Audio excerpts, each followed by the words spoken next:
Hey guys, and welcome to Squad, your favorite source for everything esports and gaming. I'm Lisa Duan, and as you may know, some of us from Squad are actually at E3, but the show must go on. So Brody and I will be bringing you the latest topics in Unmuted, and then later on in Esports in 30, we'll be filling you in on everything League of Legends. But before that, let's talk about a game that's super hype right now. No, I'm not talking about Cyberpunk, I'm talking about Death Stranding. So here are our first impressions while watching one of its latest trailers.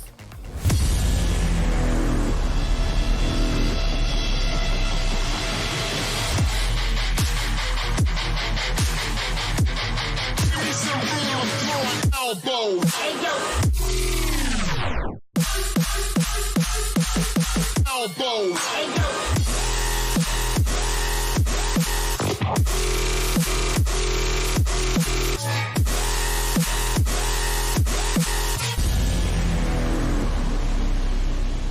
All right, what are we watching today? We're watching a full movie? 7 minutes long, that's insane! Oh my god, okay, full disclosure, I actually know nothing about this franchise other than Norman Reedus, isn't it?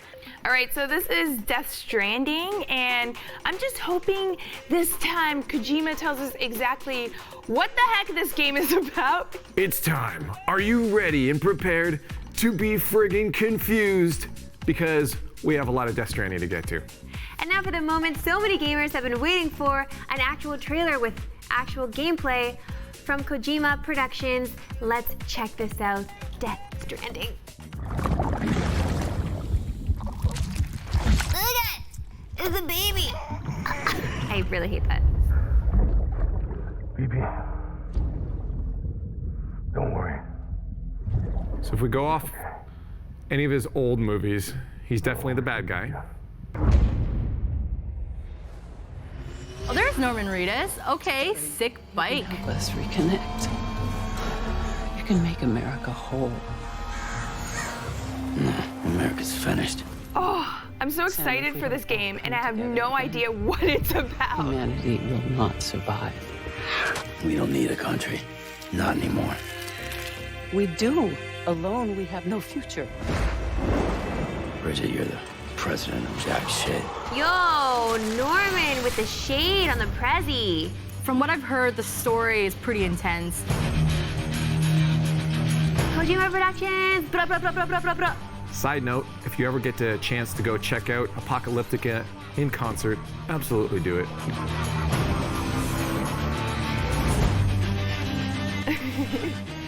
So walking simulator. So this is actually the founding story for UPS. Wait, did he just have a ladder on his back?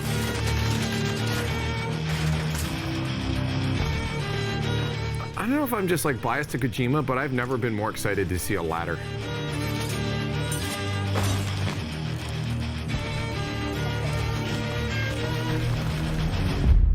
It's all to safeguard the continued independence of Edgenut City. They want the UCA to leave him be. Who are these assholes again? Homo Demons. Militant separatist group. I've heard of them. Bunch of terrorists who go around towns killing people and leaving craters. Right. Let me show you my true identity. Not even It's a engineering mask. boyouts. Did he just take off a mask, revealing another mask? Everywhere. Plotting in the shadows. Ew.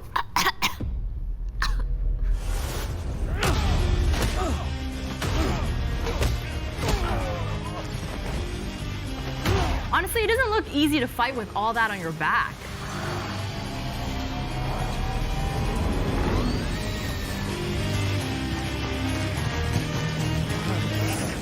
Good thing it was raining.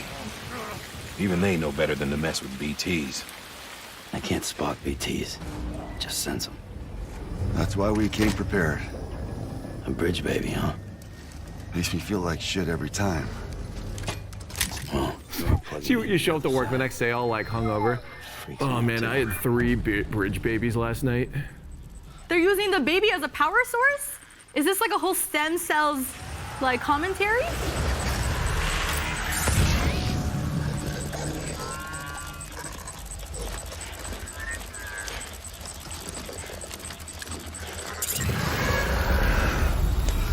I'm scared. I don't know if I want to play this. Yeah.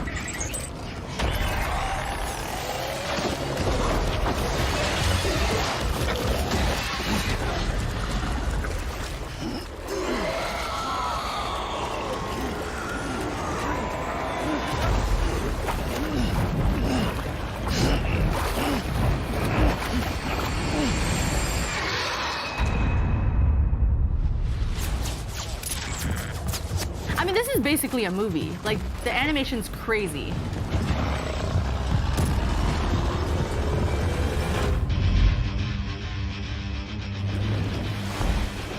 Oh, here we go. Oh god, water walkers. Oh my god, mad.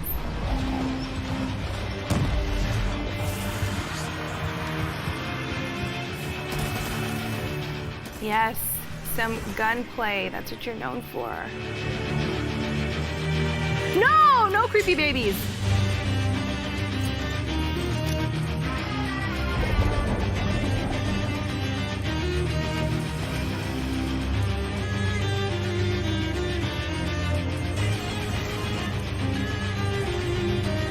Oh no, oh no. This is gonna be one hell of a narrative. It looked like a fever dream.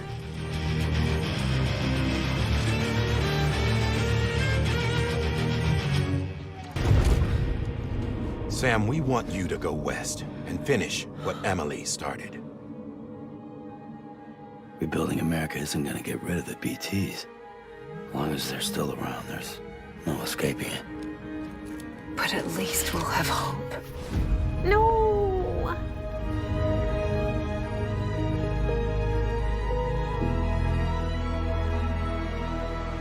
You see, I've come to understand the truth of the Death Stranding. See, I've come to not understand this whole trailer. This is sad. Shake hands. Fortunately, I've got a good connection to the other side.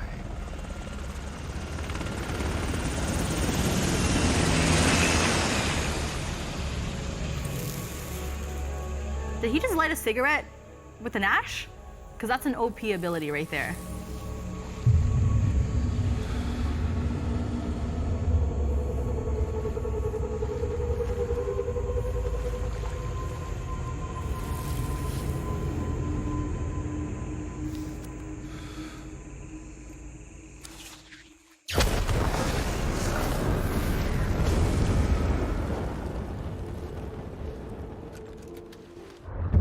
I'll show you the real thing soon.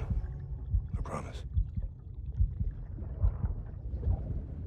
And so like is the baby connected to Mad? So connected to evil? Kojima does this thing where he just leaves us questioning everything. And I guess that's a good thing because he wants us to feel these feels and just be confused after everything, but I'm just kind of sick of it, honestly, Kojima. Like, just give it to us straight, man. For what? His name is Sam Bridge. The company's name is Bridge. They're Bridge babies. He's a baby. I've solved it all. Kojima, you got nothing on me. Too easy. I spent, 6 minutes, 7 minutes of my life watching that, and I still don't understand what is happening. I thought I had it figured out with the baby and the creatures, but there's actually like a little bit of everything. Sci-fi, fantasy, action, horror. Okay, so what did we learn from this trailer? Kojima is psychotic because he thought of all that, and maybe he does need Konami, but also that we learned absolutely nothing really about the game. I think personally I won't play it, but I want to watch it because it seems like a really good movie. Like this sounds like a great premise for a movie. But as a video game, I don't know. But it looks amazing, and I'm sure the story is gonna be very complex and fascinating and strange, and it's gonna traumatize a lot of people because the baby already kind of traumatized me.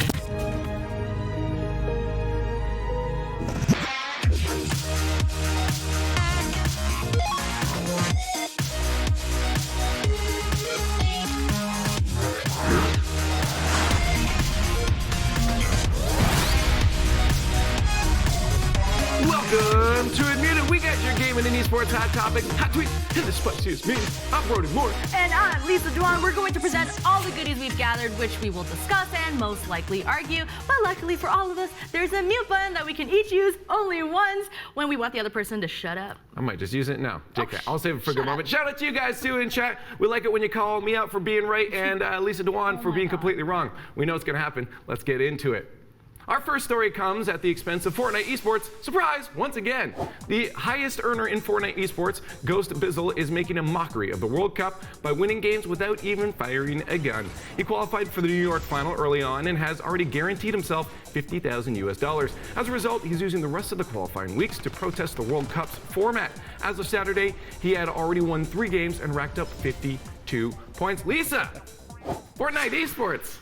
Wait, so are Super you professional. telling me that I can be a Fortnite esports player? Yeah, you don't have to do anything. I'm horrible at shooting. You just hide out, camp, and you could win. Oh my God, guys, Fortnite's for me then. This is actually fantastic news for people who can shoot in games like me, but actually, jokes aside. Sarcasm aside, yeah. That was our sarcasm, /s right there. Like, it is a battle royale, Yes. so that is one way you could survive in a battle royale. You're pitted against everyone else.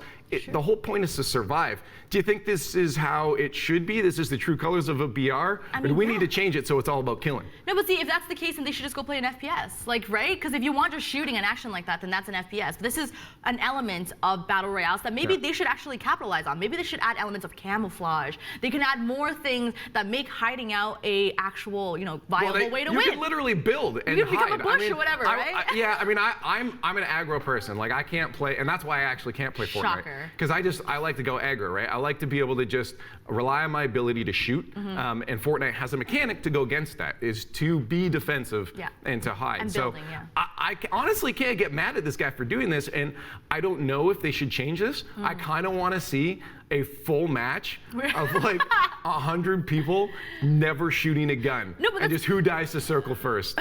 But that's all part of the game. It's part of the meta. Like, the great thing about this game is that it's more than just shooting people, right? Like, there's elements of building, there's elements of hiding, there's elements of tracking, there's elements. It's so complex that you shouldn't punish someone who don't want to shoot. Like, this is him utilizing his strength. Like, congrats to him. And I love the fact that he's using it to actually protest the World Cup. Like, that's fantastic. Good job. Okay, this just in. Apparently, he was using throwables and traps, though. So he's not completely off the hook. I want to see you in the next one, though, buddy. Bizzle, make sure you do the whole thing without using anything. Try to get to the end without nothing. Full shizzle, my nizzle. I just want to throw that out there. Ray, you're really cool.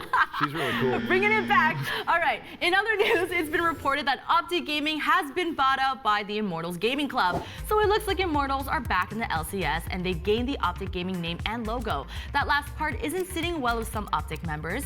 6 confirmed members, Create, Maniac, Hitch, Mbos, I'm sorry if I pronounced this wrong, Big Time, Flame Sword, have come together to start their own OG brand, naming it, I think, OG, which is interesting because there's already a team named OG in Dota. Yeah, there's way too. There's Optic Gaming. There's OG. Now there's another OG. Right. There's too much. Too many OGs. Yeah. I don't. This is a weird acquisition because Optic Gaming has such an incredible fan base behind them, right? The Greenwall, like these guys, they have such a. People will watch their teams in any esport just because they support Optic. Yeah. So it's so weird for them to want to even try to like get rid of that, like to change it to the Immortals. Yeah. You know, I could see, and I think they might do this, is the Immortals might take some of the Optic Gaming teams and rebrand them, and other ones, you know, especially in like Call of Duty and that, or Gears, keep the Optic branding. But then it gets confusing. Yeah, no, well, like the Optic brand itself is not dying. It just kind of like in the back burner while Immortals wants to put out their own branding, right? But it's interesting that these players are now taking it upon themselves to almost cut themselves off and live on their own as former Optic, I guess, gaming. Apparently OG stands for Old Guard, so they are kind of calling to, you know, the old team, which is nice, but it's also really sad for this, I guess, these players, right? I mean, they got a lot of pull. I mean, here's the thing: is like, so their claim is that it's not the branding, it's the people that's behind it. So they're banking on them having enough pull, right? Being able to say, okay, we're gonna start our org, we're gonna have our own thing, which everybody seems to be doing now. Like all these players, they see what 100 Thieves did, and they're like, oh, we can do that too. I think individual brand is so much bigger than team brands. Like teams are almost made by their players. Like we even look in traditional sports, like Michael Jordan, you know, like he is beyond the team he plays for. LeBron, he is beyond the teams he plays for. So like same with Optic, these players are beyond Optic. There's also a thing with it though. It's like, I mean, again, for me, and like if I look at my respective esport and RL, you know, my favorite team is C9.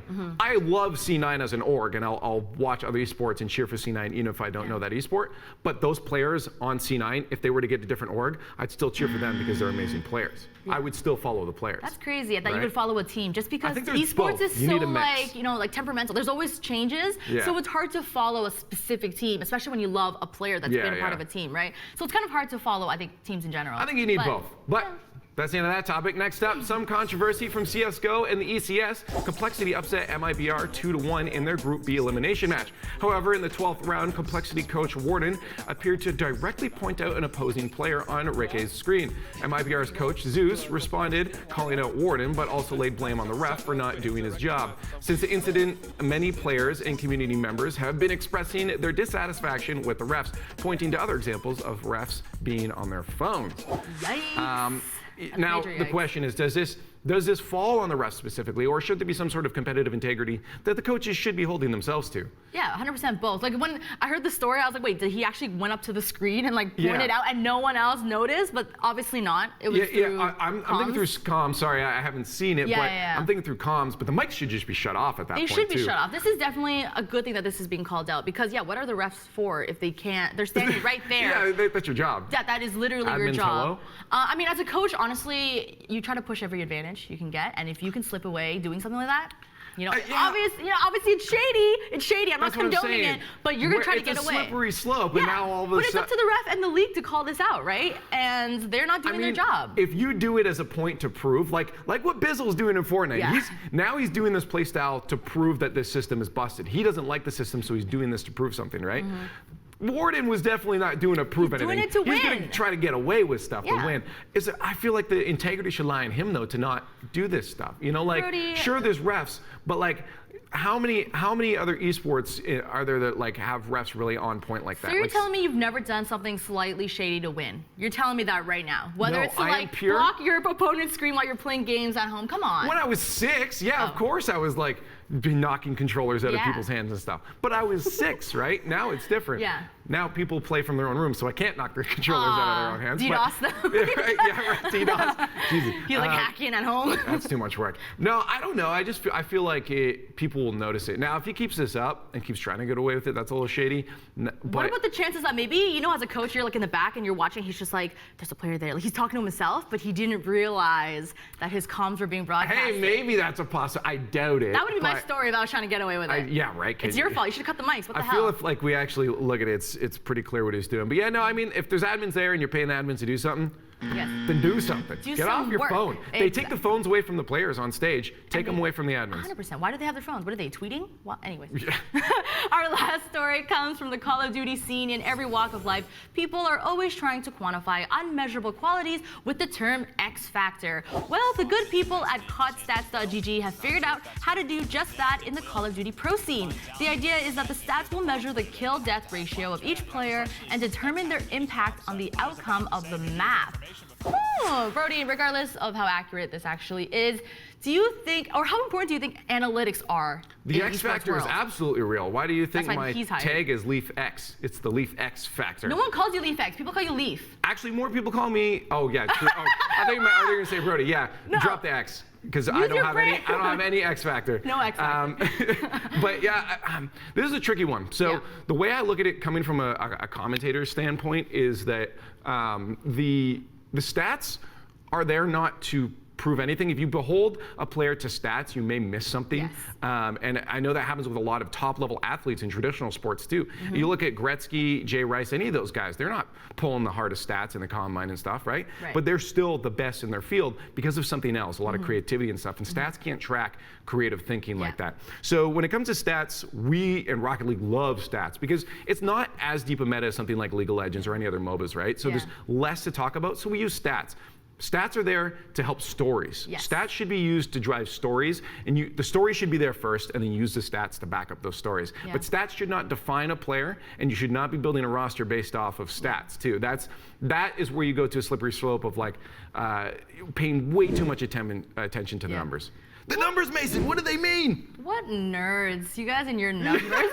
I'm kidding, but it's 100% true. I know in League of Legends, a lot of people put priority in like shot calling, things that you can't put a number to, right? So while these numbers are handy for, like you said, casters and just analysis in general, you should not take it as like, I'm gonna draft the top KDA people because oftentimes that doesn't work. I played fantasy, it doesn't work always like that. KD is really important in Call of Duty. That's one of the stats that just, you know, it's almost meme worthy at this point. But it's like when like if I'm playing a game, if I'm playing Apex or something, you know, you look at our Jib guy Sep, his numbers not impressive, but he's going to do good. He does good on our team though because he carries all of our accelerants for us, right? Really? Yeah.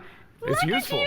No numbers, but useful. Don't you call them donkey when they carry all your stuff? You donkey. That's rude. All right, let's move on. He's not. Sounds like let's move on. It's time to check in with streamers and clip it. First up, we have a clip from the Xbox E3 presentation in Cyberpunk 2077. If you haven't heard, had a very special appearance. Okay, but let me tell you, the feeling of being there, of walking the streets of the future, is really going to be breathtaking. You're breathtaking. You're all breathtaking. Whoa. Listen, I didn't watch that movie. That's a reference to something. Did you call me he? Sorry, she. I was thinking Marissa. That's why I said he. Oh, true. No, the mustache. She has not seen like. She doesn't understand. The religion of Keanu. Listen, the last couple of weeks, everyone's been on this Keanu train, and I'm like on the side being like, yeah, he's great, but for real, honestly, I have not seen any movie he's in other than The Matrix, and I've not watched a John Wick movie, which is apparently the hottest. Yeah, you need to watch some John Wicks. But like, okay, listen, I get it, he's a good guy, but isn't he a little overhyped right now? No, look how humble he was when someone said breathtaking. He's like, oh, thank you. Right? And then he gave it back to everybody. Like, you guys are all amazing too. I do that here at work, but you guys don't rave about me. No, but then you brag about it after. That's not humble. No, are you kidding me? Are you telling me he's not bragging about it? You don't think? No. Did you watch the new movie he's in where he like plays a douchebag version of himself? Yes, it was a parody of him. I think that's what he's like in real life. Okay, wow. Wait, don't hate on me. I'm taking your next one. You do not talk trash on Keanu Reeves. Next up, Trainwrecks has an opinion on Jacob Bake Live's appearance. You know what's crazy?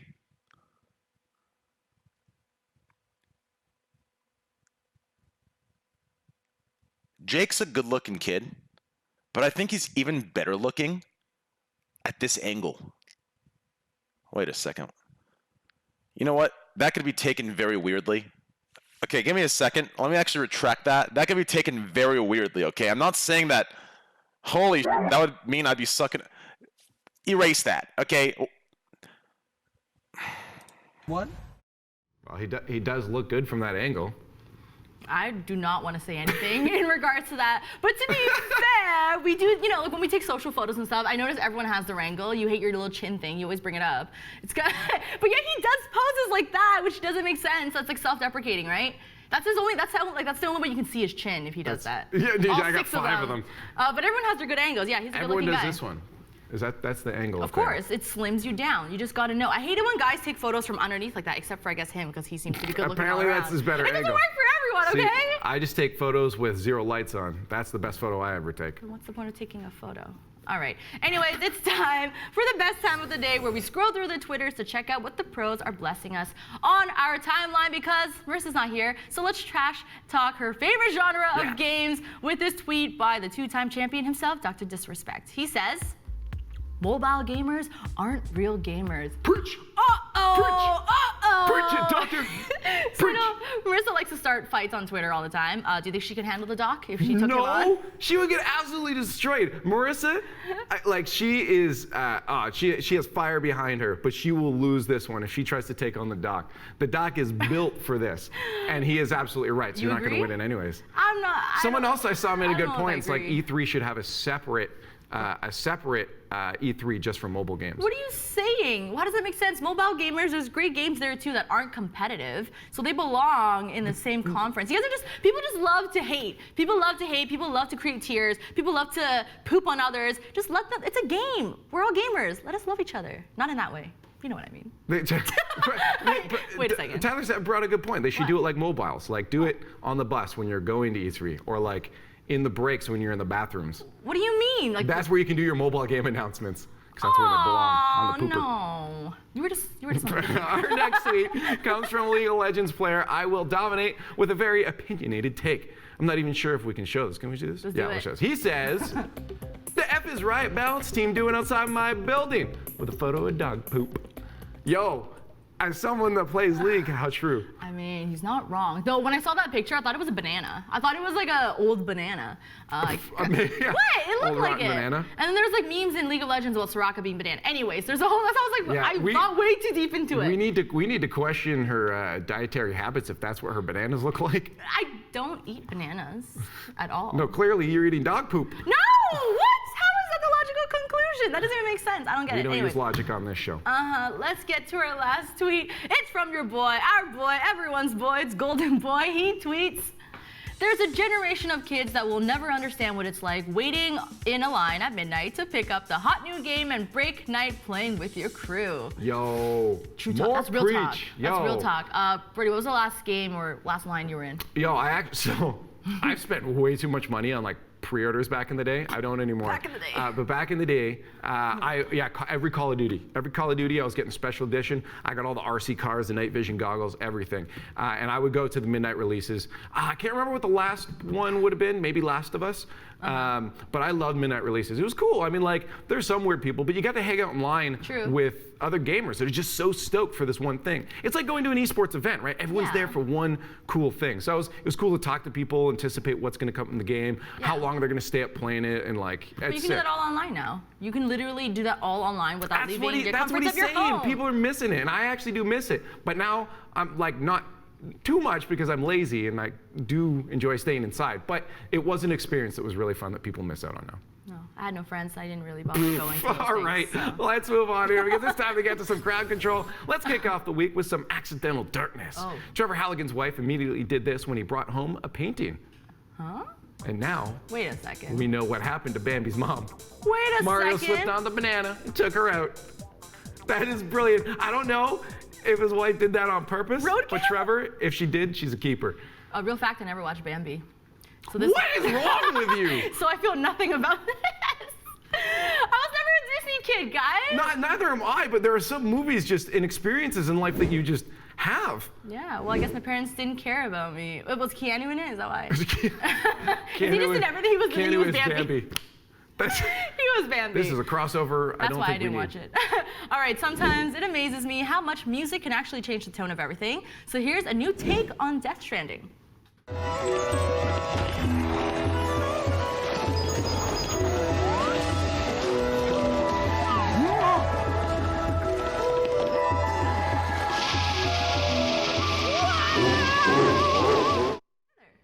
What?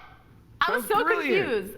There was too much. Like that wasn't Death Stranding. What do you mean there was too much? It was Mario and Death Stranding. Okay, we didn't mention Mario before. I was just like, what's happened? Oh, the music. Oh, I get it now. It's been a long. I'm out of mute. It's been a long weekend. I didn't get it. I needed to watch it a couple of times. Who put me on the show with it? Marissa, come on. I'm sorry, guys. Don't hate me. Okay, it's time for one more post, and I'm sorry to make you think on a Monday, but it is time to choose wisely. Don't make me think. Train Simulator or Apple Pro, 8 Apple Pro stands, both $8,000. Can we be real for a second? Are you freaking for real? There are 519, I think it is, DLCs total in Train Simulator. You're joking. And they total about $8,000. That is like more than my rent times like 2 years. Or you could get 8 aluminum stands from Apple. Gaming is so expensive. If you had the $8,000, what would you spend it on? Keanu. I would take Keanu out save for a yourself nice here? dinner, treat him good, because he deserves it. You know, he's my best friend now.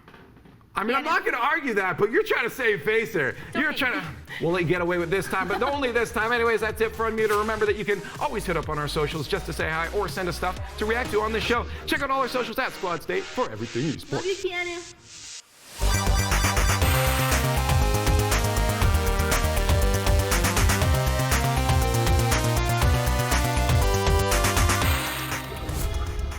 Can we not have this conversation while I'm fighting the final boss, please? What conversation? Sorry, I'm trying to listen to your story and you don't need to listen. This is for chat. You don't need to listen to it. I can tell you after.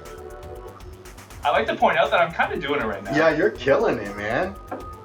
Maybe the distraction is good. You just go into like autopilot. Yeah, first try. Is it over? Let's go. Is it over? First try, boys. Is it one of those games where you kill the bad guy and then he comes back to life? Nope, I'm pretty sure that's it. Remember, you can catch all the action from our green room on our Twitch, and while you're there, please consider subscribing to our channel for exclusive emotes and badges.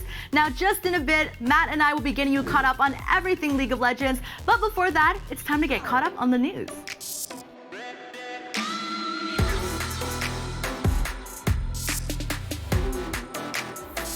The rumors have long been swirling, but it finally seems like the deal might be done. According to a new report by ESPN Esports' Jacob Wolf, Immortals Gaming Club have successfully closed the purchase of Infinite Esports and Entertainment, the parent company of Optic Gaming and the Houston Outlaws. The report states that the winning bid was between $35 and $45 million US. As part of the deal, Immortals will need to facilitate the sale of the Overwatch League team Houston Outlaws due to the fact that they already have the Los Angeles Valiant franchise under their control. Immortals will also need to pay out the remaining franchise dues owed by Infinite in both the LCS and OWL, totaling about $15 million US. For the remaining Optic Gaming properties, including their Call of Duty and Gears of War teams, the future isn't set in stone. Expect more details when the sale is fully confirmed by Immortals and Optic. While news from E3 dominated every gamer's attention this weekend, fierce competition went down at the Nintendo World Championships. Hosted at the Ace Hotel Theater in Los Angeles, players competed in 3 Nintendo titles: Super Mario Maker 2, Splatoon 2, and Super Smash Bros. Ultimate. This was a special chance for fans to see more of Super Mario Maker 2, as the title is set to release later this month. Competitors faced off in custom-made courses, with player Abdallah taking home the win. Over in Splatoon 2, former champions GG Boys took home the trophy once again. Japan had even more reason to be proud because it also took home the win in the first official team-based event for Super Smash Bros. Ultimate. The first Nintendo World Championship took place in 1990 and was the home to many competition of its titles. However, the event returned irregularly and left much to be desired in terms of competitiveness. For the fans who were hoping for announcements ahead of the Nintendo Direct conference at E3, they were left disappointed as there were no spoilers. Guess we'll all just have to wait until Tuesday.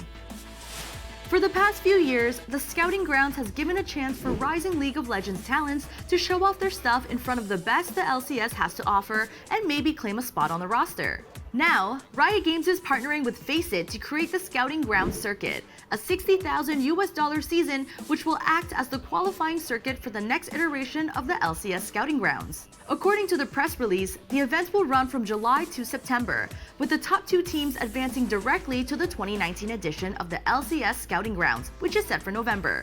The circuit will include 10 online events with the goal of making the path to going pro as clear as possible. As part of the circuit, several existing amateur leagues and events will also be brought under the Scouting Grounds circuit umbrella and will begin using the FACEIT platform.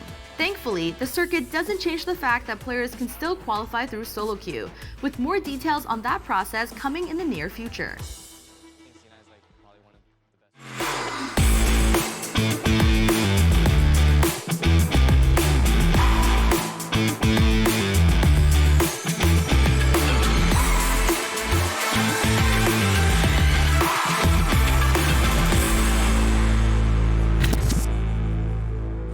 MSI champions, the world's champions, are back on the European stage.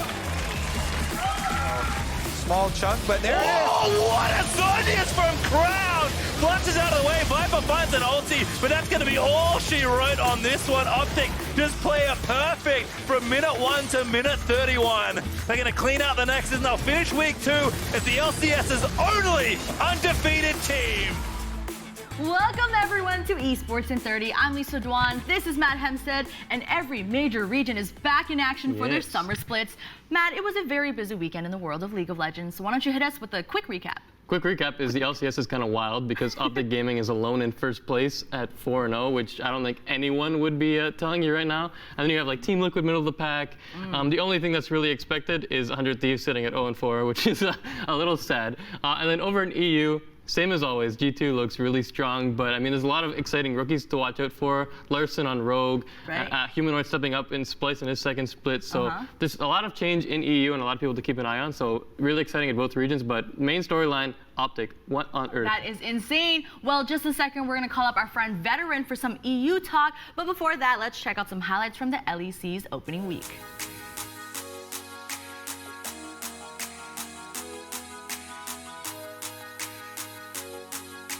Man, here comes Nuketuck. He's got the Hextech ultimatum. That will dodge the stun, but at what cost? Manages to get the shield up for now. There's the kill onto Attila. Just a matter of time as now Jack Troll is running for his life. Alfari completed the teleport. Will get himself a couple autos. One more power chord will do it. Here comes Vitality, defensive flash. That was greeting for the tower, but it might just be worth it. Cataclysm will get interrupted by the Emperor's Divide, but there's just not enough survivability. Jack Troll's Cosmic Radiance was unavailable. Oh, get back in here! Jinsuke, get back here! And it is all falling apart. Vitality are trying to chase the loss, trying to turn the game around, and it is simply not happening. Look at them go! They're not going to stop! Jizuke is just toying with Origin right now! And the ace for Patrick in Origin. They take down Vitality.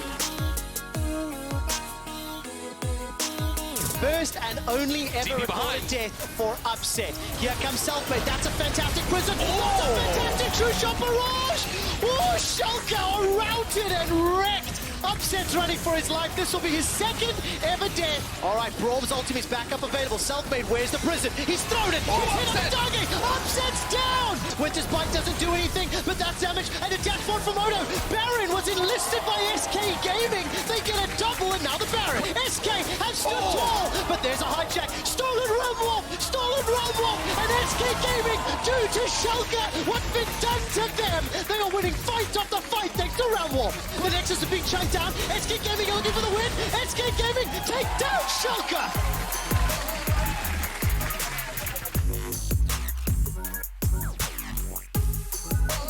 Alec fans, maybe a bit of faith for you here. Brox coming towards the mid lane. Nemesis lands the Rune Prison, and Brox is on the board. but I think he may have also just misclicked. I mean, it's possible. It looked like a very good play, though, as Boxer comes up towards the top side once again, and Soaz is a punching bag. Stolen away to Jack's ultimate. Boxer still in position to jump in. Reckless is going down towards the bottom lane. He's not with the team. Whippo jumps forward. There goes Boxer as well. Away! Fnatic take the Baron. Misfits will take a few kills off this. Whippo goes in. Double stun lands. Boxer with the chase on the Hunt Summer, but Hunt Summer survives. He blocks the Dragon's Rage as well. You have to keep your eyes on that Sivir. That's all that matters. But Vivian's going to take down to the Ignite. Hunt Summer. Whippo gets onto him. Nemesis there as well. And Fnatic will clean this one up. Soaz trying to run away from his former teammates. They'll take down Soaz. They'll take down the Nexus towers. And they will take a 2-0 weekend. Bottom lane, but he is standing up. Patrick caught out. The unleashed power would be enough to take him down. He manages to get in the bush, but Perks secures the kill. Mithy dumped on the Cataclysm to the face. It's a double for Perks. Yanko sliced up to Sashimi, and Wonder healing up so much. Perks goes in. Going in with the flash. Featherstorm comes out. He moves up Cold. He takes him down. Yanko's down to half HP. Perks there. Pops his ultimate as Cold jumps out. Nuke Duck forced up towards the top side of this fight. You have to feel he's going to go down first. Patrick jumping forward though, trying to get the kills. He can't do enough damage. Mickey flashes across the wall, and Patrick's found up. The Hemoplate is tick, tick, boom. Double kill goes down to Caps, and G2 have come out totally on top. The MSI champions, the world's champions, are back on the European stage. The #1 region in the world, that's right, kicked off their summer split in exciting fashion. And to help us break it all down, we've got our friend Veteran joining us. How's it going? Hi, it's great to be back, and thanks for introducing Europe in the accurate manner. Of course, we got to give respect where it's due for now. We need to open up with the MSI champions, G2 Esports. There were some questions on how they would perform after their very busy midseason, but they're currently 2-0 after their first week. So how did you think they did, and did you see any signs of maybe rust? So the big issue that they had at MSI, and the issue that I was worried that they might be more abused about if they met like IG, for example, is that with their top side, which they were using better than almost anyone else when no one was really using their top side in Europe, at MSI, they were making far too many plays away from Wonder when he was strongest. But this week they decided to play compositions that were heavily more towards Perks, their AD carry, who roll swap from mid, and has been performing phenomenally for someone who's only been in the role for 5 months. And that seemed to work out quite well for them, but this doesn't really tell me if they fixed their particular issues from MSI that I would necessarily have an issue with. So like Wonder didn't necessarily have like the best game of his life versus Origin, but if any team is going to beat G2, it is Origin, and they won anyway, in large part because of their mid to bot section. Patrick on Origin's side, who's their AD carry, who's in his 2nd year now, he had a really good game, and it almost looked like he was going to carry the entire thing. And Origin were about as close to beating G2 as anybody has been for a long time, including them. But this was the challenge for G2, and after this, like every other team, if they were to beat G2, it would be a monumental upset. Origin's like the only team people thought could do it, and they couldn't even do it now. When you would imagine G2 are a bit tired and a bit probably not like as on their A game as they otherwise would be. Yeah, I want to hone in on Perks a little bit, and you mentioned it. They're really playing towards him, and it kind of showed that he had that 15 kill Xayah game. It's his 2nd full split playing AD carry now, so I mean, they already won MSI, but if this guy continues to grow in that role and they actually play towards him, how much stronger can G2 get? Like, what's his ceiling?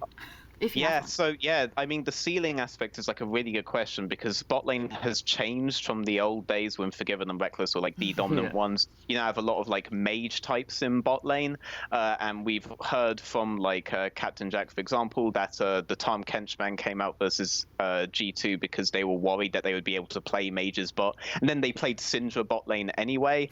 And Perks is really uniquely placed to already play like this gigantic subset of champions that players like Reckless have even subbed themselves out because they're not able to play. Like Reckless swapped with Whippo last year, for example.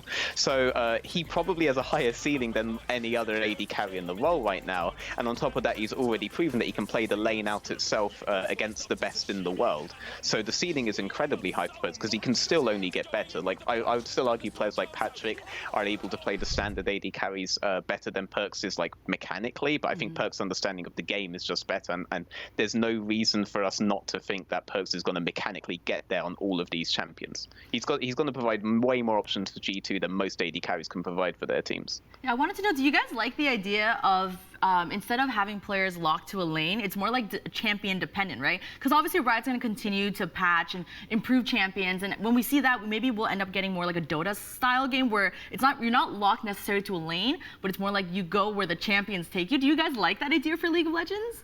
I mean, G2 would absolutely love that. Sorry to interrupt you, but G2 have they've done funnel, for example. The moment that they could do funnel, they did it. They've done all these kind of strange setups. I feel like as the game evolves more towards less of a fixed state as it is now, G2 would be the team that would benefit from that the most out of any team, except maybe Origin, because Origin have a very smart set of players on their team. They'd see it, but G2 are the ones that are just naturally inclined to go that way. You know, they do some really crazy things in draft sometimes. Yeah, they even had, I think there were rumors about Caps going bot and Perkz going mid just because of whoever is better at a certain champion going mid and all that kind of stuff. So yeah, it adds a whole new element of it really for coaches does. too, right? And analysts to balance that out. Especially for Grabs, give him some more creativity, which is, I mean, he's already got a lot of it, but yeah, he can use some more. Let's touch on Origin because they had a shot at revenge against G2, but again, the MSI champs scraped their way to another win over OG. I mean, this team is the top contender in Europe, and they've been battling against G2. We saw in the finals and the winners finals, but they just can't pick up a win. So what's holding them back from actually taking down G2? Because it was really close. So I think that a large amount of it is that 3 members of G2 have already played together for a year beforehand.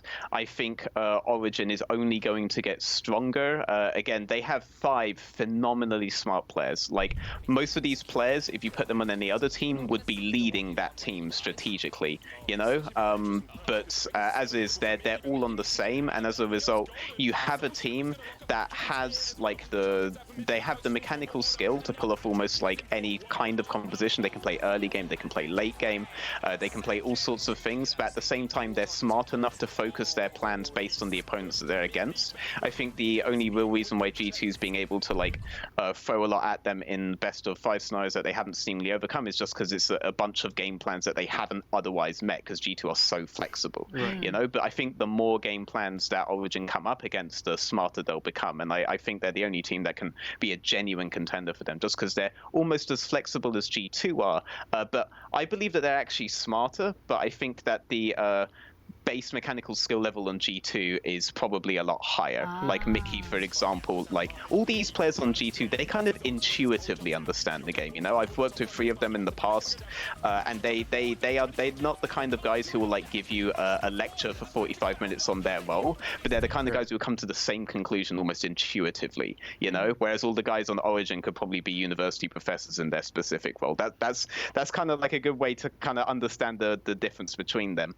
So G2 are probably going to be fast on a lot of these things, especially because they had the pre-existing synergy from their original 3 members from last year, but Origin will catch up if you give them time, and I'm really looking forward to see how they handle in playoffs. At least they survived longer than Team Liquid last time they faced them, you know?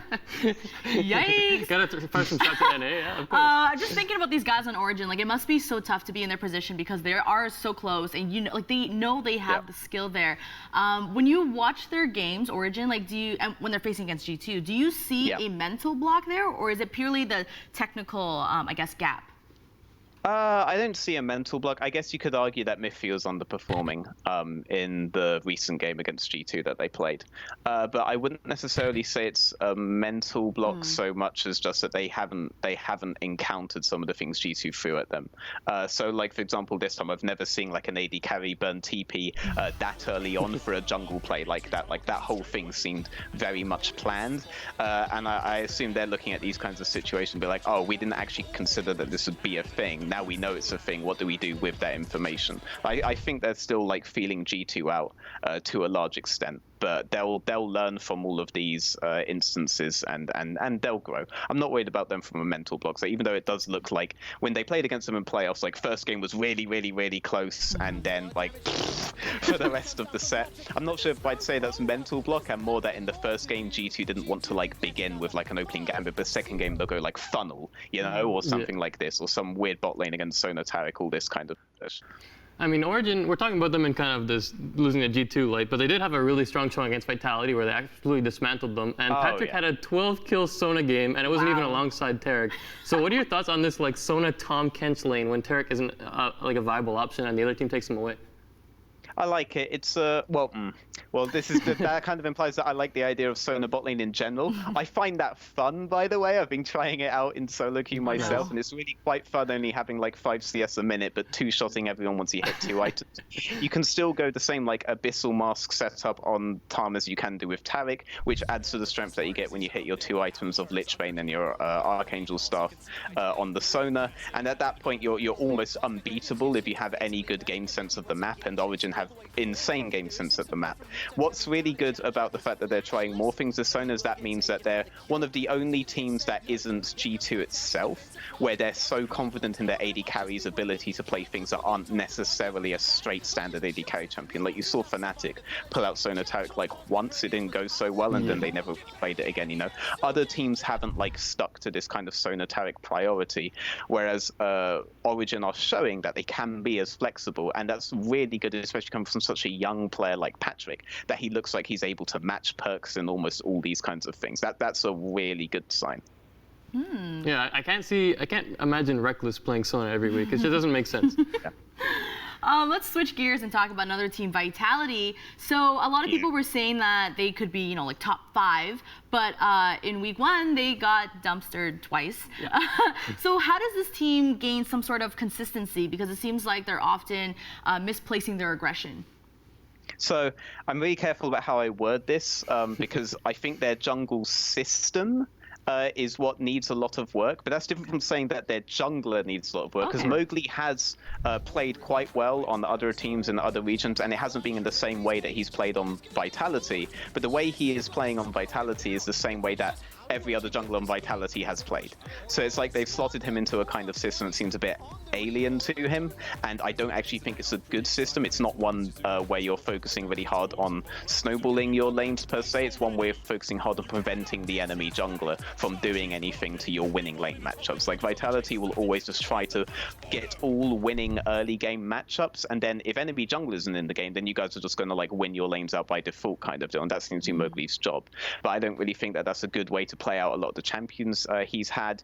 And if you're against a really smart jungler, like for example at the end of last year he played against Selfmade and Cagel in the last 2 games of the split, and versus Selfmade he was like 3 levels down, and versus Cagel he was 2 levels down, which is also very bad. And I feel like they're still playing this really archaic style that they've played for years. It used to be that they'd have like a really good start, and then teams would like figure out, oh, they just do this one thing every single game, and then they would counter that. Sometimes just in draft straight up they would counter that. So the game plans that worked last split, you know, will work this split because they haven't done any roster changes, which appeared to be the only way that they could like reset that whole we've been figured out thing. Like they switched Gilius for Kikis, now they switched Kikis for Mowgli, but they haven't switched Mowgli out again, so everyone's very confident their game plans will work. Origin's game plan almost netted them a perfect game versus Vitality last year when Alfari was sick. Like they're a kind of a binary team. I like to call them one of the 2 gatekeepers of Europe, because I feel like if you don't understand how to play out early game properly, they'll just bore straight through you to your Nexus. And Splice, if you don't understand how to play your mid to late game setups properly, they'll just collapse on you and take the Nexus. So I like to call those 2 guys like the gatekeepers and that. So if you can beat both of them, you're a good team. So Fnatic, Origin, G2 are good teams. If one of those 2 make Worlds, I'll be a bit... But hopefully they make Worlds because they figured out the other aspects of the game that the other guy is really good at. You know, if both Vitality and Splice kind of merged together, they would be a really, really, really good team, like the best of both worlds. You know. Just gotta make a 10-man roster, kind of like what Misfits are doing. I mean, they disappointed in spring, but they've shifted to summer to bring in this 10-man team. We didn't see any subs in week 1. But what are your thoughts on this? You know, the Misfits dabbling with this expanded roster. I like the idea of it. What Misfits really lack right now is anybody who is willing to kind of pull the trigger on engages. You know, so I've had their coach on my show, for example, Leeds United. Go check that out on YouTube. And he was saying that like Guerrilla's very good at calling map setups, but that he does kind of agree that like they do have this overall issue of engage priority. There are players on their academy team, which is now part of their roster in terms of 10-man, who are very good at that sort of thing. So Kire is a very aggressive early game player. And Maxwell's already said he's learning a lot from him. And Heaver is an incredibly aggressive player, and offline he looks really, really, really good. When he plays online, he really lets himself go sometimes, and it looks a little bit int. But whenever he's playing offline, he looks very consistently like a rock. So like there was a huge difference between how Misfits looked in the French league, where they play every game at LAN, versus how they looked in the group stage of EU Masters, where every game was online. The bot lane looked like pretty bad in the group stage of EU Masters, but then by the top 4, they were like they had like a 12 KDA, something ridiculous by the end of it. So they're kind of night and day in that regard. But I think that Heaver is the exact kind of player that you would want on that roster. I think Kire brings a lot of early game aggression, but I think the engage thing is the problem, because right now Soaz is the one that is really like trying to call engages, but unless he has his Jarvan, he doesn't really have a champion where he can do that effectively for all 5 of them. So you saw him really trying to lead plays on the Aatrox, you know, like really trying, but it's nowhere near as effective. He has to look for like picks and skirmishes. He can't just engage a straight up 5-man team fight unless the enemy team is really trolling, gives you like a 5-man knockup like the Shy got at Worlds last year pretty famously. So right now they seem a bit Jarvan dependent, but they do have options on their roster. I wouldn't mind seeing Kire or Heaver starting. I also know there's a lot of like Kire fans, because he had a stint in Turkey, for example, who would probably love to hear that. I think Kire would be like a softer upgrade. I think Heaver's the kind of personality that you do need on that team. So I'd like to see him do something like that. At the very least, we know they're learning from each other. Yeah. With 10-man rosters, there's a lot of pieces to plug in and see what works, right? So I'm sure they'll take the time on that. Let's move on to another team who made a lot of changes as well, Rogue. So after week 1, what did you think of this team with Vander, Woolite, Larson, and Inspired? So Larson and Inspired had a really strong debut at the same time as Woolite maybe had the worst possible comeback to the LCS he could have had. But the next day, everything went a little bit more smoothly. But I'm really glad that Inspired and Larson were able to have such a strong game in both instances. I had a bit of a question mark in my own head about Inspired. I thought he looked really, really good in the Polish league when Vander was also with him on the team. But then when they subbed Vander out and they subbed Finn out to put them on the main team and get some of the only wins that they got, and they put Profit in, and they brought up a new support player whose name I think I know, but I may butcher it, so I'm not going to even try. Sorry if you're watching. Then it looked like Inspired kind of lost direction in the mid game, and it seemed quite clear to me that Vander was at the very least leading a lot of that. But he seemed to be really like his early game seemed to carry him a lot in this set, and Vander was doing a lot of his typical I'm really trying to make catches no matter what kind of thing that he does in mid to late game. That's not necessarily the best macro, but at least you're doing something, and the last iteration of Rogue didn't really do anything unless Vander was there. You saw this, for example, in the Misfits game. He really tried to force when he was like level 5 and the enemy bot lane was level 7. He tried to force around Rift Herald. But you know, that worked out really well in the next game where he didn't have such a huge deficit from some bad decisions in laning phase. I'm actually really excited to see this. It always excites me when rookie players work out. I always support them, even if they don't necessarily have like a good start. But like most of the rookies had like a really good start to their season, and Inspired and Larson, I'm really rooting for them, and they did really well. So it seems like that's the trend for EU this year. There's a lot of new rookies coming to the scene. There's a lot of players that we have our eyes on, but all the teams are trying to figure out the pieces, right? Exactly. So we have a lot to look forward to this season. Veteran, we're always appreciate you coming on and chatting about the LEC with us. Thank you so much for joining us, and you know, enjoy watching the best region in the world. Yes, thank you for having me. All right, now it's time to talk about the second best region in the world. Let's see what went down in week 2 of the LCS.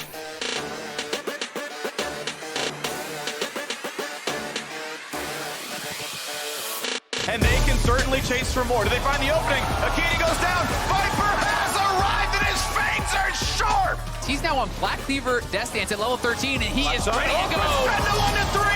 Heck from over the top. JJ's gone already, but Viper, he wants blood. He gets one answered back, now fights for a bit more, but Brooklyn over the wall. Almost in lethal range, not just yet though. 2 for 1 to FlyQuest, make it a third. America broken play, finds the pullback on Centaur, not the stun up. They're gonna go for the play right now. Fear comes in, finds 2, the stun on top. Is this the fight that TSM needs? But Viper charges right back in. It's venomous, 4 kills, and the stopwatch stops the reset. FlyQuest take down the Nexus and take down TSM. Wave clearing, good stun, and actually Crown, yeah, taking a lot of damage to that one. Kingslayer gets the health back up, and over the wall he goes. What a flash! Oh, that was beautiful! PoE finds the kill for Meteos. Now it's a flash from Quigley, is stunned up. Will there be the re-engage? No, it's Catalyst actually pushing Meteos out. He's now gone, as, yeah, that's a pickup on Wiggly. Now that stun comes in, what a teleport for Dokla. Looking at round 3 as Biofrost is stunned. I just see no reason why you should ever put yourself in that spot. Well, they're gonna find the hook though. Damage on a Wiggly, looking for the attack right here. Over into the back line. It's kill after kill. It is Optic taking down the base. A 30-minute win and a 3-0 start to the summer split. A little bit of damage coming out. Oh, Wiggly! He makes it happen on not just 1, but 2. Jensen needs one more auto attack and he will fall. Right, you're just gonna get queued by set 20 and then die. So it is very dangerous, and Jensen gonna have to retreat here. Power of evil deletes him. CLG has to pay respect to what this Kennen is able to do. Jensen getting himself zoned away, rooted up, bursted down, nearly gonna be killed, and now he is gone. Not gonna be needed just yet. Chaos Storm was stolen and dropped down. Core JJ taken very low. Ruin into the back line as Stixay goes on a killing spree. Team Liquid retreats. Doublelift tries to throw out some boomerangs on his way back into the spawn platform. Oh, that's all he'll do. Ladies and gentlemen, Counter Logic Gaming take down Team Liquid. Crown in mid lane, actually. Bit of the old switcheroo. Death touch there from Big, looking to get a kill on the Optic side of the map as Meteos is able to collect it. Crown continuing to keep him out of there, is going to actually go down and start up the cannon so they can win the rest of the fight. Dokla that takes that wild turtle. The hook on Pobelter almost gets him, but Meteos will flash in to make sure the kill happens as Viper finally able to get access to the team fight, but he can't even kill Meteos. Into Stacy goes straight into the hook. Small chunk, but there it is. Oh, what a Zordius from Crown! Flushes out of the way, Viper finds an ulti, but that's going to be all she wrote on this one. Optic just play it perfect from minute 1 to minute 31. They're going to clean out the Nexus and they'll finish week 2 as the LCS's only undefeated team. All right, Matt, even after 2 weeks, the dust is still settling in North America. So we should talk about the team that is currently undefeated, and it's shockingly Optic Gaming. How did they start so strongly, and more importantly, is this for real? Am I dreaming? Well, you mean to say that the Immortals are undefeated? Oh, because, you know, the whole thing. Anyways, basically, it looks like their macro is honestly possibly the best in the LCS. They're not going to, like, technically beat you in lane or anything, but once they start expanding onto the rest of the map, they're just really strong at outplaying you and understanding where they need to be. And I mean, part of it is from Crown. He's playing Twisted Fate, he's playing Silas, he's going down to the bot lane and just kind of split pushing the entire time, getting an advantage by himself and then carrying it over to the rest of the game. So they seem to, I don't know what happened to them in the off season, but they studied the game and now they seem to have a much better duo between Meteos and Crown. Yeah. And it's just completely extrapolated to the rest of the map as well. So I'm very impressed with their macro. They're not going to beat you by like 20 kills to 10 or whatever, but they're going to take it slow and they're going to beat you methodically, and that's almost more impressive. Put the former champion on a carry and you'll win. That's basically what I'm getting from this. He looks like he's Samsung Galaxy again. He is the team. Yes. Let's talk about Cloud9 because they look like they were gonna go undefeated, but then they lost against Golden Guardians. Yes. So where did they mess up there? They were so close, and the thing with Cloud9 is they like to push the limits, right? They understand that they're not going to win every game in the regular season, and they want to kind of find out how far can we push this advantage. And in the game against Golden Guardians, they had a nice lead, and then they went to Baron. They tried to get a little aggressive around the pit, ended up kind of throwing that team fight and giving Golden Guardians the Baron. And once that happens, you know, momentum kind of shifts the other way, and the snowball happens. But nothing too concerning about Cloud9. Obviously, they're still a top-tier team, and they just like to push it. And the Golden Guardians have honestly performed pretty well so far, even though sometimes, you know, they kind of rely on Froggen being on the bird, which I'm sure we're going to touch on a little bit. But yeah, Cloud9, they'll be fine. They're just being aggressive, Cloud9, which we're used to seeing, right? Yeah. So nothing new. Nothing new. So no cause for concern. No. Like you said, we got to talk about Froggen and the bird. He should just change his name to to like burden. I don't know, something, because that's literally, he plays it what, like every week, and he wins every week. Yeah, with why it. a frog? So, right? That didn't. Maybe Tom Kench. Tom Kench, mate. right. You should switch over. So like, at this point, do teams need to start banning like Anivia? Why are they giving him so much room to play this champion that he's killer on? Yeah, I don't know. Like Froggen, that's his control mage, right? Every team has like control mages in their pick ban lineup. Some teams go to Syndra, some teams have this, but Froggen just always goes back to comfort. That's something the Golden Guardians have done as a whole too. I mean, Olay, he's one of the best Tom Kenches in the league, and no one's banned that away. I think he's like 17-4. They were saying on the cast on this champion, and yet they just let him play it. So why are teams letting the Golden Guardians play these comfort champions? I mean, we know Froggen's good on Anivia. We know Olay is good on Tom Kench. Just ban it. Just ban it. I don't see, obviously there's a lot of situations. Yumi's kind of new. She's getting banned. There's a lot of strong champions right now. But if you keep getting beat by Froggen and his Anivia, something's wrong. You gotta either have a counter ready for it or ban away. It's almost like they're underestimating him a little, maybe. Disrespect. Disrespect, and that's what you get, you know? Let's talk about Team Liquid, because they went 1-1 this week. They won against 100 Thieves, kind of, obviously. Yeah, free. But then they lost against CLG. So what's going on with Team Liquid? Are they just like still trying to catch up? I think so. I mean, you look around the rest of the world, obviously G2's had a 2-0 week, which is really solid, but IG has lost 2 of their 3 best of 3s. SKT lost to a Freak of Freaks. So every team that went to MSI, except for G2, is still kind of struggling back in their own regional league. And it does have a toll on you. I mean, even G2, I'm sure, obviously, they're like heads and tails above some of the other teams right now. But they had a pretty strong game against Origin, but it wasn't as convincing as we've seen from them in the past. And it just takes time, because you lose a week of practice, you lose a week of vacation time, and you're just going straight from MSI. You have like 1 week off, and then you're back to playing. Double even said he was burnt out coming back. So like, that's what it is. You have no break. Yeah. You have no break. It's really tough on these teams. I think, again, it's not a concern, but you can only hold over the excuse of, oh, MSI, we were there for so long, right? I think this might be the last week you can have that excuse. But let's give some credit to CLG too, because they had a really good game. We can't just be like Team Liquid has to beat CLG. If CLG pulls out a good composition, they had Caitlyn for Stixxay, Harvey was popping off on Victor. So let's give CLG some credit. It's not just Team Liquid, you know, having their this is the whole point of this ending here is respect. Respect. You know, let's give it to where it's deserved. CLG did a good job. Congrats to them. Let's talk about TSM, where Grig did a good job and Acadian.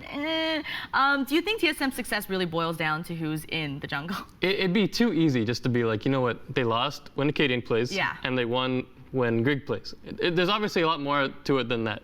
Obviously, if Broken Blade's having a good game in the top lane, when Grig's in, then the whole thing changes. So you have to give responsibility where it's due. Obviously, part of it might be due to the fact that Acadian might not be prioritizing situations properly, or he's getting losing just in the head-to-head matchup. But you can't just blame that one situation. Sometimes it's team comp, sometimes it's everything. Like if you put both players in the exact same team comps against the exact same team, then we can see. But obviously, it's difficult when the situations vary so much. So at this point, you don't think one jungler is more suitable for the team in general, or you like the fact that they're just going back and forth, switching it up? I mean, I think you keep them both situationally. If one player is better at these aggressive champions and one is better at tanks, then you keep them for situations like that. Obviously, you can't keep it so clear that when you put in Grig, the other team's going to be like, oh, they're going to play a carry. So you need to keep it somewhat on the down low and have them both play all the champions.